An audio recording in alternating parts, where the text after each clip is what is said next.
من أسباب الثبات على الدين حتى الممات قراءة ورد من القرآن يوميا.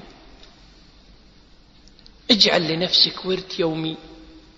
لو الدنيا تصير قيامة، أقول أنا بخلص وردي وبعدين يصير اللي يصير. وخلي نفسك ورد هذا وقت معين، لو إيش ما يصير ما تتركه. وأنتم تقولون وش الدليل أن قراءة شيء ورد من القرآن يثبتنا؟ نعم، قراءة ورد من القرآن يثبتك، مو بس يثبتك، ويجعل الله لك فرقانا، لأن الله ذكر ذلك في سورة الفرقان.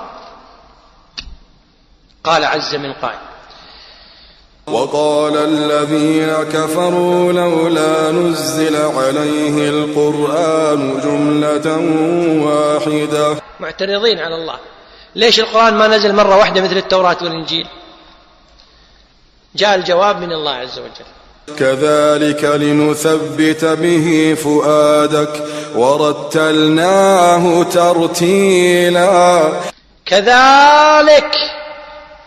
كذلك يعني أنزلناه شيئا فشيئا. ليش يا ربنا أنزلته شيئا فشيئا؟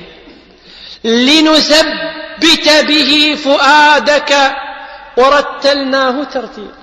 فدل على أن إنزال القرآن شيئا فشيئا تثبيت لرسول الله من الله وللصحابة. فمن التزم فأصبح يقرأ شيئا من المنزل فذلك سبب لثباته عند الله عز وجل. كذلك لنثبت به فؤادك.